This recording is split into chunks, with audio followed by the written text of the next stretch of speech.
I've actually felt more support and than anywhere else I ever have. You know, it's always been, you know, you're a kid, you want to be a doctor, that's cool. Like, you'll forget about it in 2 years, or as soon as you start taking chem, or as soon as you start taking biology, you're not gonna like it. But here it's like, you know what, you may struggle, but remember the end goal, or you may struggle and we're here for you. But there's never been this mention of you're a woman, or there's guys that are doing this, or there's already enough people. There are a lot of women professors that are here and they're willing to reach out to you and talk about their journeys and talk about their STEM stories. I think that's very impactful, especially for someone or a woman that wants to go into the STEM field. There's one point a couple weekends ago where one of my friends, we were all in the lab working on our different projects, and one of my friends was like, "Everybody look around," and we were like, what are you talking about? And she's like, "Look, there's only women in the lab right now, like women in STEM." It was just so like typical of the Wooster experience. Like, I didn't really realize it at the time that it was a significant thing, but it is kind of.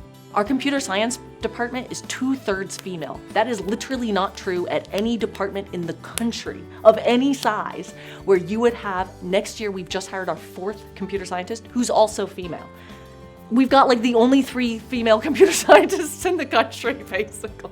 Not exactly true, but I mean, that's insane, right? That's an incredible level of representation, which is awesome. I have like a lot of different STEM friends in different fields, and we just like sit down and we're like, oh, this happened, or like, oh, I don't understand this, and just having like that community, knowing that it's okay to make mistakes, or it's okay to feel not always like the best, is also a great thing to have, just that sense of community. What's so neat about Wooster though is the IS program, I think, because unlike anywhere else that I've ever worked, so at Florida, Michigan, at Cornell, it's not just the honor students who do really well in their classes, who have a high GPA, who are able to do this individualized thesis experience. And as a result of it, you get students who maybe, they're a C student, they're a B student, whatever. You know, like, they're doing fine, but they're not those like 4.0 students, right?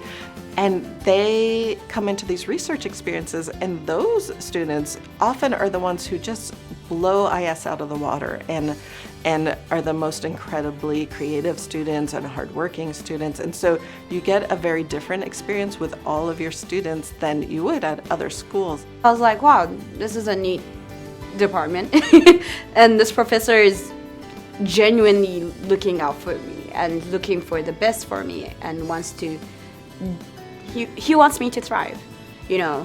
And it's one thing to have a professor who's got your back in class. It's another thing when you're outside of class to know that your professors are actively interested in what you're interested. And when they come across opportunities, they come back and they remember you as a student. That's, oh, Mashita looks like she could be interested in this, you know, and then they bring it back to you. It's not like when they see opportunities, they're like, okay, blanket statement, all the students, you know, but they can see the individual characteristics that you have and can link them with different opportunities.